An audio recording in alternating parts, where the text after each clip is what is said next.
Welcome to Healthy Pets, Healthy Owners. I'm your host, Dr. Edmund Sulkowski, and I'd like to welcome our guest today, Mitchell Musolino. Mitch, welcome to Healthy Pets, Healthy Owners. Thank you. Our topic today is going to be physical training, and that's physical training for us, not our dogs. So Mitch, as a physical trainer, would you please explain to our audience what it takes to be educated to become a physical trainer?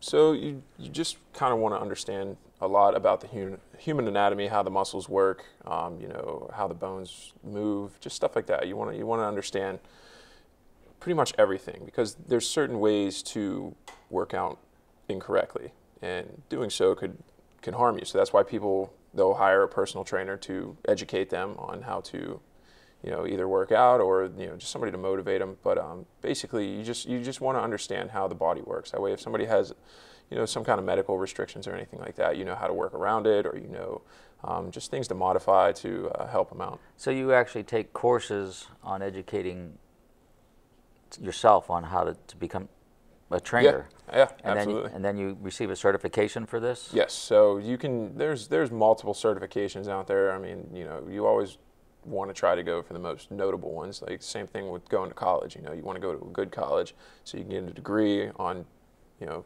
that somebody can recognize. It's the same thing with personal training. You know, you want to make sure that people know that you are good at what you do. So you want to go for, you know, some of the most reputable, you know, certifications that you can, which does get pricey, but it, you know, pays off in the long run. So what motivated you, inspired you to become a physical trainer? Well, I've always been an athlete. I actually been playing tennis for about almost 13 years now. I started when I was in high school, and after high school, I went into the semi-professional circuit and did that for a little while, but it got really expensive because, you know, unless you become a professional, you have to pay for, you know, your travel, your tournament entries, your lodging, and all that stuff. So it got really expensive. So I kind of just came back and started working with my old coach again, just for fun. And what I realized is that he wasn't actually able to train his athletes in like a gym to develop their body. He was only able to train their technique, you know, stuff like that. So I kind of did like a little partnership with him where I would get my certification to be a personal trainer. I would take his athletes into a gym and train them, and then he would take care of the rest of the stuff on like the court and everything. So tennis is strength. To be Oh, a tennis player, absolutely. you have to have muscle coordination and muscle strength. Oh, absolutely. It's that core strength It's that's really mostly core and leg strength. Yeah. Yeah. Yeah, absolutely. It's. I mean, core strength's everything. Your body, like every muscle group in your body, will pull from your core. So if you don't have a strong core, you're not going to have a strong body. Yeah. So if I wanted to start a training program, how do I approach you? So I mean, there's multiple ways. Like it depends on you know, the gym that you go to. If you're looking for you know, athletic personal training, stuff like that. I mean, there's ways to go about it. So like if you're going into a gym, you know, you would just tell the gym that you're going into, like, hey, I want a personal trainer. All gyms have one. You know, if it's a legit gym, it will have a personal trainer. You'll get set up with them. You can, you know, figure out what their rates are. And that's how I met you. My gym has you as the Exactly, personal trainer. Right. Yeah. So same thing. Like if you have a coach, like if you're like an athlete or something like that, coaches will normally know like trainers and stuff that they can, you know, recommend you to, and kind of just go from there. You know, you just learn about people through what you're doing. You know, like I said, gym will have trainers. Coaches usually know trainers that are good with whatever sport that they're coaching. So you just ask about it. So you set up an appointment with you, and you sit down and you talk. And now you go and discuss like my lifestyle habits, what my goals are, and things like that. Yeah. Well, see, what a lot of people don't understand, when it comes to reaching a physical goal, working out or exercising is actually only going to be about 20% of that. That's only going to get you so far. The other 80% is actually what you put into your body, and not a lot of people, they have that willpower to change their eating habits and stuff. So we have to sit down with clients and kind of discuss about, like, you know, like we have to delve into their dietary habits, their, you know, what they do in their personal life, what do they do for work, just stuff like that. So you can kind of understand how people live their lives, and then you can help them, you know, better it whenever they're not in the gym. So give us some dietary things that we should avoid and dietary things that we should do to help our strengthen our body? So if you're looking, it depends. So the way you eat is the way your body develops. A lot of people think that if they lift weights, they're going to get big, and that's not true. If you eat like a bodybuilder, you're going to look like a bodybuilder. But if you don't eat like a bodybuilder, you're not going to look like one. Does that make sense? Yeah. Yeah. So what should we be eating? Well, your body has three main sources of energy. You have your carbohydrates, you have your proteins, and you have your fats. Those are the three things that you want to make sure that you're putting into your body at all times. Now, you want to make sure that you're putting the right amount of each one in. So that kind of goes into like finding out like your daily caloric intake, which doesn't take much, kind of breaking that down into your macronutrients, which also isn't that hard. And then the hard part after that is to actually tell yourself that, okay, I can only have like 65 grams of carbs in this meal, and like maybe like 20 grams of protein in this meal and stuff like that. So you just want to make sure that you're getting the three main sources of energy in your body, because that's what is going to help develop it. So the most important thing would be the protein, because protein breaks down to amino acids, and that's what our body uses to rebuild. Mm-hmm. Fats are important, healthy fats. Right. What would be examples of healthy fats? Fiber, well, not fibers, just like anything that's unsaturated fats. So good quality butter. Absolutely. Coconut oil. Yogurts. Olive oil. Mm-hmm. Yeah, those things. Absolutely. Margarine is a no-no. Yeah, stay away from that. Yeah, vegetable oils are bad. Yep. And then we want our caloric intake as far as carbohydrates to be natural sugars and not these refined sugars. Yeah. Am I right in that? Yeah. So a lot of times that's the hard thing to break, is people, they're addicted to sweets. It's one of the hardest things. It's easy because your body makes serotonin and you exactly. you want it. Exactly. So it's hard to break that. But if you're doing this, then you want to do it for you. Like that's the biggest thing that you have to remember. Whenever you hire a trainer, you are doing it to better yourself. You're not doing it for your employer. You're not doing it for anyone else. You're doing it for you. So as long as you keep that in mind, the willpower kind of helps a little bit with that. It is, if you can deny something that you're not supposed to be putting into your body because that's going to make you feel like crap, it makes it so much easier. But a lot of people, they kind of veer off a little bit. They derail, and sometimes, and that it's just human nature. We get the cravings every once in a while. But it's funny. My only food addiction is ice cream. I just love quality ice cream. Yeah. So one point in my life, I just stopped cold turkey eating any ice cream whatsoever, mm-hmm. and I didn't eat it for 6 months. That's good. And then I ate ice cream, and it tasted terrible. Yeah. The first time I ate it. That's honestly it. And then the second time I ate it, it tasted a little better. And by the third time, it was you started to derail my habit again. Yeah. So eating is a habit. It's habitual. But so is working out. Right. So how do I start a habitual habit of working out? Yeah, so you want to keep a consistent schedule. Consistency creates habit. You do anything for about 21 days and it becomes a habit. Whether it's a good habit or a bad habit, it's totally up to you. But if you keep a workout schedule that you set for yourself, whether it's 3 days a week, 5 days a week, whatever it may be, as long as you keep as consistent as possible, it'll become a habit. Once it becomes a habit, you feel bad for yourself for breaking it, and it makes you want to kind of make up for it in a way. So the habit isn't going and exercising, then going out and having an ice cream sundae. Yeah, exactly, right. Excuse. I worked out today, so I can go ahead and eat my ice cream Some people, sundae. that's what it is. Some people live to eat. You know what I mean? Yeah. So, but yeah, I mean, you should eat to live, not live to eat. Yeah, exactly. Yeah. So if I wanted to start a routine, and I set up an appointment with a trainer, and we discussed my personal lifestyle and what I'm doing and what I shouldn't be doing, and we kind of work through that. Is there a better time of the day to begin my workout program? So the morning is probably the best time to do any exercising at all. As soon as you wake up early in the morning, your metabolism's high, your stomach's usually empty. So that's usually when it's the best time to work out. Now you can work out after eating or like throughout the day and stuff like that. But if you're looking to really like shed weight, in the morning is probably the best time to do it. So it's better to work out on an empty stomach? If your goal is to lose weight, it's better to work off on an empty stomach? Yes and no. So I wouldn't suggest it all the time. But there are different methods of working out on an empty stomach. It's called fasted cardio. That's a big one. If you wake up, just say, for example, 6 in the morning. You go to the gym on an empty stomach. You burn 3 times as many calories as what you would normally burn throughout the middle of the day, coming into the gym, say, around 3 o'clock. So there is fasted cardio and stuff like that. But it really depends on what the workouts are. So if you do that, does that make you hungrier? Oh, much, yeah. So that's another thing. So if you're not watching your diet, you can overcompensate. Very much so, yeah. So portion control is a big thing whenever you try to do any kind of fasted cardio or anything. You really have to have that determination. So when you're doing a workout program, you're either going to determine, hey, I want to lose weight, or I want to increase muscle strength. Yeah, so there's That's a different program altogether. Absolutely. Oh, yeah. So my workout, for example, we'll just go into that real quick. I have 2 different habits of eating. The workouts stay exactly the same. You know, I'll change up my workouts a little bit, but they stay generally the same. So for 3 months, I'll do a cutback phase where, you know, I really watch what I'm putting into my body. And then 3 months after that, I'll do a bulk up phase where I'll just eat everything under the sun. You know, those are the days that I strive for. But I'll alternate between the 2 every 3 months. And that's just so I can increase muscle mass and then tone it, you know, without getting too big or too bulky or too skinny or anything like that. So there's, yeah, it really depends on how you eat is the way that your body develops. Okay, so I get up in the morning and I go to the gym. I've not eaten breakfast. I do my workout. Should I wait a little bit after I work out to go eat, or just immediately go? It's okay to go ahead and eat. Yeah, it's okay to go ahead and eat. So the workouts, that depends on if you should eat or not. If it's cardio, you can easily do that on an empty stomach, no problem. But if you're going in to lift weights or anything like that, I would probably suggest maybe eating like an hour before you go to the gym, if possible.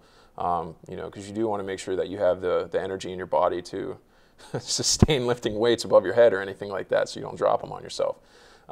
You know, but cardio is not a big deal. You can easily do cardio on an empty stomach. I've done it multiple times. You do get kind of winded faster, but you know, like I said, you're burning a lot of calories doing so. So, does it affect my sleep if I do a workout late in the evening? No, not at all. I mean, if anything, it'll probably make you more tired as soon as you get home. You know, because I mean, you want to work out to exhaustion. That's how you effectively work your muscles. You want to exhaust them. So whenever you go home, if you've correctly done your workout, then you're probably ready for bed. Okay. So what would be my program if I wanted to lose weight? Let's just do it that way. It's Sure. A weight loss program. So if you're looking to lose weight, you definitely want to focus on. It depends on how many days a week that you plan on working out. You know, so we'll just say, for example, because the most I've seen is Monday, Wednesday, Friday. It's the most common. So we'll just say you're working out for 3 days a week. Yeah, it's true. That's when the gym is the busiest, Monday, Exactly. Wednesday, and Friday. Yeah. So we'll say Monday, Wednesday, Friday is your workout routine. Now, if you're looking to lose weight, I would say probably focus on maybe like 1 day of strength, 1 day of cardio, and then 1 day of them combined. Switching up your workouts between an upper body and a lower body workout for muscle confusion is a really good way to do it. And then making sure that you stay within a target heart range area. So what's muscle confusion? So what muscle confusion is, so our muscles, they have a thing called muscle memory. It's our body develops, you know, memory of certain movements. Once it does that, it's very hard for your muscles to develop. You know, they start remembering the workouts that you were doing, or, you know, it's just habits. Like whenever somebody sits down on a couch, their muscle memory takes over and they pick up, you know, the remote or something like that. You know, that's just muscle memory. It's what we're programmed to do after so long. So muscle confusion, your body can't really get into a habit of figuring out what's next, you know, and what that does is it actually helps your body develop faster because it's not used to the workouts that you did the day before. So muscle confusion is a really good way to help your body develop faster. You're speaking of cardio, Mitch. So define cardio for our audience? Yeah, so cardio is, well, it stands for cardiovascular. You know, it's anything that increases your heart rate. Whenever your heart rate's up, you know, it starts pumping blood faster through, you know, your body. And once that happens, your metabolic rate shoots up. And your oxygen rate shoots up. Exactly. So you're breathing heavy, you know, you're sweating a lot, so you're burning calories faster. And since your metabolic rate's high, you're, you know, losing. Detoxing. Exactly. So these would be what type of machines in the gym? So, you know, you have your average treadmill, your ellipticals, you know, stair climbers, row machines, stuff like that. Just anything that really keeps you moving.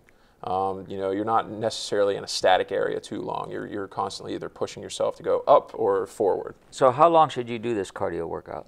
That depends on how long that, you know, you feel like you can. I mean, it depends on your endurance.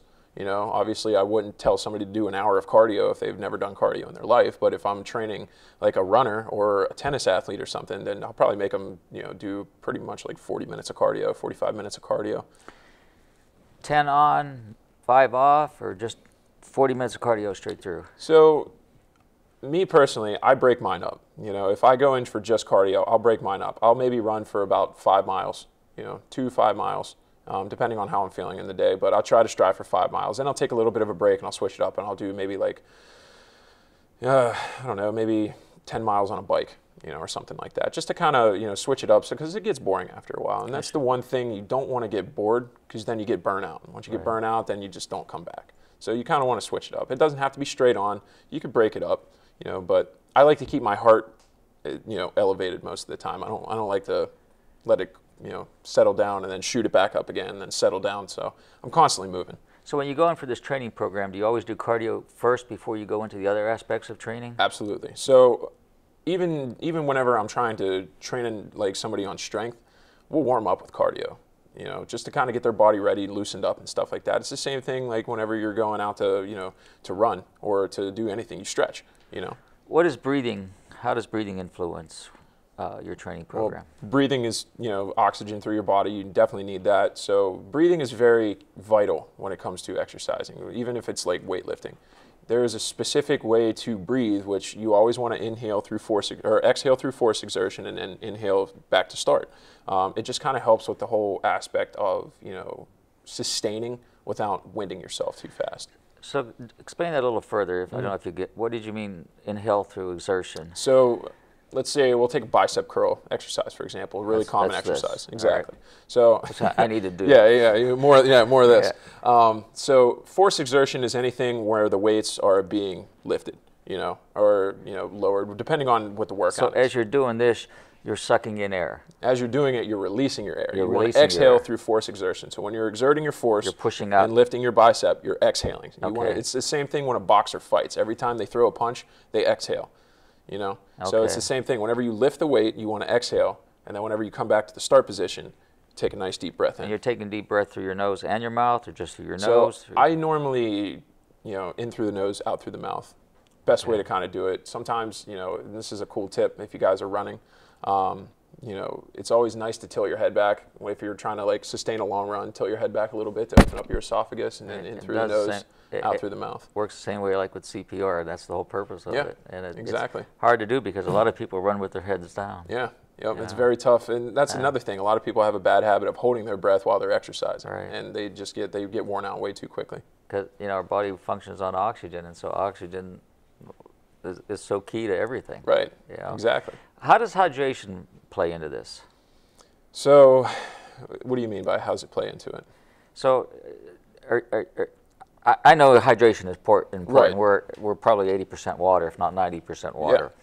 But if we're dehydrated, does it impacts us a lot more to be hydrated as far as being able to generate muscle strength as opposed to being dehydrated? Staying hydrated will, it'll help with your electrolytes. You'll be able to, you'll have more energy, but your body also, your body heat increases. So hydrating will also help, cool you down and stuff like that. Because if you're sweating, and you're not replenishing that, then you can put yourself into physical stress. Absolutely. Yeah, you can easily go lightheaded. You can cramp up. Cramping, actually the biggest form of cramps is dehydration. People are always talking about how they're getting Charlie horses and stuff. It's like, well, are you drinking much? Not really. That's probably why. So you want to drink water. I normally drink about 80 ounces a day. I try to, but it's tough to get up there. But you just want to stay hydrated, pretty frequently whenever you're exercising. The axiom for drinking water and keeping hydrated is probably about in ounces half of your body weight.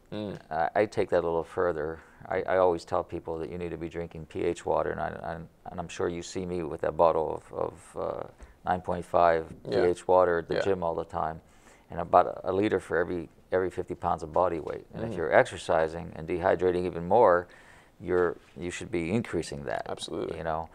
But I think hydration is extremely critical as how you breathe when you're working out. Oh yeah, I mean, like you said, our body's made up of 80, if not 90% of it, so you don't want to deprive it. Yeah, and it's hard to do. It's hard to do, especially when it's cold. Yes. Is to stay hydrated. Absolutely. And then a lot of people rely on sports drinks, which are all sugar. Yep. And I'm not real big on sports drinks whatsoever.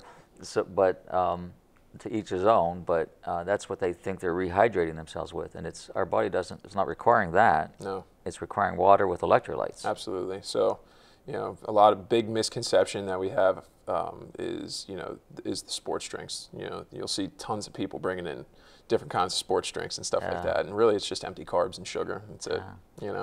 So I get up, and so now we're kind of moving on from my program to lose weight. My program is now to strengthen myself. Okay. So do you isolate upper body strengthening programs from lower body strengthening programs? You want to do everything. So, I'm sure you probably heard the term "never skip leg day." Yeah. Well, I've heard that. I don't tend to follow that, but I heard that. So it's very important to make sure that you're working out all of your muscle groups, evenly. You do see a lot of people, they'll work out just their upper body and they'll completely neglect their legs, and that's very bad. Your body tries to develop very evenly no matter what. It's just how living organisms work. So what will happen is that if somebody's working out just their upper body and they're neglecting their legs, just take that for example, your body will try to develop the legs as fast as you are personally developing your upper body. So it'll try to move like proteins and nutrients down into the legs to help sustain the muscles to actively hold up your upper body weight and to help try to build up your legs. So you actually deprive a lot of your other muscle groups of a lot of important stuff that you need to develop, those muscles. So I have a tendency to do leg stuff one day and then upper stuff the next day. Yeah. Upper body the next day. Mm-hmm. And I'm kind of weak on the upper body stuff, but I'm doing that incorrectly then? No, absolutely not. So like I said, I do muscle confusion. So my personal workout, I'll work out 5 days a week. I do chest on Mondays, I'll do back on Tuesdays, I'll do shoulders on Wednesdays, biceps, triceps on Thursdays, and then legs on Friday. You just want to make sure that you're giving your body the equal amount of attention as the rest of it. So even if you only work out a certain muscle group once a week, it's still okay as long as you're working out all the other muscle groups as well. You know what I mean? It was funny, the other day, I went in and did legs, Mm-hmm. and I did lower body. And, I've always been a hiker and a bicyclist, so Okay. I have lower body strength is fantastic. My upper body strength is not good. But I went and did my workout, and then I couldn't get back in the gym for 4 days because of my schedule. And I went and did my workout, and so what day, that was maybe 2 days ago or yesterday, I can't even remember it now. But that evening, my leg muscles were so weak they were shaking. Oh yeah. And I didn't really overdo the workout because I knew I hadn't been there for 4 days. Mm-hmm. It's amazing how in a short time, if you don't keep that program going, Yeah. how your body gets impacted by that. Oh, absolutely. Yeah, I mean, it's just your body, like I said, it develops memory on movement. So if you haven't moved in 4 days, then well, it wasn't that I wasn't moving. Well, I was doing a lot of walking, but just working the machines Right. and lifting. When I did the program, it seemed okay. Although I actually felt a little weaker, when I was doing it. But that night, my legs were vibrating a little bit. They were weak. Yeah. And I was kind of shocked because 4 days isn't that big of a deal. No, not generally. Like I said, I only work my legs out once a week. You know what I mean? But yeah, I mean, if you tried to go in, and change up your leg workout, I don't know if you did the same thing as you normally do or anything like that. But if it was something new, then yeah, I mean, your body will react differently because it's not used to it. It was the same program that I do, but really, yeah. So interesting. But so you do the legs, and then you do your upper body, and then what's the difference between using those machines that have the weights in there and you're pulling back, weight resistance, as opposed to taking a bar, free weights and stuff. Free weights, yeah. So weight resistant is it's a lot easier to learn. Very hard to hurt yourself on those things because they're designed to move in one direction. They have helpful tips on there to show you how to position your body, and everything like that. Whenever it comes to free weights, there's no rules in free weights. If you're holding up a dumbbell, the dumbbell's not going to tell you how to hold it. You know what I mean? So that's why they call it a dumbbell. Yeah, exactly. So, if say for example, if you're doing something with your back, we'll say an exercise with your back with dumbbells, like a bent over row, for example. And, you're not standing in the correct position. Say maybe you're arched over way too much. You're not sticking your chest down or anything. You could potentially hurt your back. You're putting too much stress on it. So posture is very vital when it comes to free weights. That's why people will hire personal trainers to educate them on how to use free weights. So positioning yourself, positioning your feet, regardless of whether you're using the machines or you're using free weights, your body position is key to everything. Very key, yeah. And that's one of the biggest things as a personal trainer to look for, is to make sure that your clients have the correct posture. And a lot of times you'll have to correct them multiple times, because some people, they just don't get it right away, and that's fine. And they'll get annoyed because you're like, wait, no, that's still not right. Like, you want to be like this, you don't want to be like this. You know what I mean? So sometimes people will get annoyed with you from having to correct them, but you're doing it for their own good.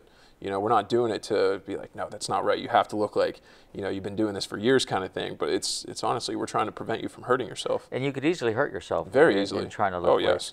So, some people want to get in there and do the heaviest weight that they can from the beginning. When you start a program, you should start very lightly, right? Absolutely. And then work yourself up. Yes. So what's the progression of time that you should start increasing your weights? So that depends on your workout routine. So, obviously if you work out 3 days a week, your weight progression is going to go much slower than somebody that works out 5 days a week or something like that. So it really just depends on the amount of sets and the amount of reps that you're doing. So how many sets and reps should you do, and how do you break those up? It depends on your body. So generally, if you're looking to build muscle, you're eating the way that you want to eat to increase your muscle mass. I normally say 8 to 12 repetitions for about 3 sets is good starting. Keep it about 8. So what's a set? So a set is a collection of repetitions. A repetition is a lift and a lower of a load. And how many of those should you do in a set? Repetitions? Yeah. Like I said, I was saying about 8 to 12 if you're trying to build muscle. There's a golden rule. If you can't get 8, drop the weight. If you could do more than 12 after your 3rd set, then the weight's not heavy enough. So 8 to 12 reps, and then you rest for a minute, and then rest for about 30 seconds. And then you do another set of 8 to 12? That's right. For a set of 3? Yep, absolutely. And so why is 3 the magic number? It's just kind of, that's generally whenever people's muscles start getting exhausted. So you should feel that burn. Oh, absolutely. Whatever you're doing, a burn or a swollen feeling, then. yes, absolutely. Like I said, you can do the same exact, because you'll see a lot of people, they'll do like 8 different kind of bicep workouts, and that's fine, because they call it a bicep because there's 2 muscles in that area. So you do have to lift weights in different ways to hit both biceps, but you don't have to do so many different ones. As long as you exhaust the muscle, you can only do 1 workout. As long as that muscle is exhausted, you're good. Now, awesome. Yeah, so I do change mine up. I do have about 10 different bicep workouts, and I'll alternate between, each one. I'll pick maybe like 5 and do those for 3 months, and then pick a new 5 and do those for 3 months, just to kind of switch it up. Mitch, we're at the end of our show. It was All right. a quick show. Appreciate Mitch Musolino for coming on and educating us on personal training and what we need to do to be strong and healthy. Remember, you can hear me on AM 1250 The Answer, on my radio show, Healthy Pets, Healthy People. We'll see you next time on Healthy Pets, Healthy Owners. Remember, a healthy pet is a happy pet, and when you're healthy, you're happy too. We'll see you next time. Thanks, Mitch. Thank you.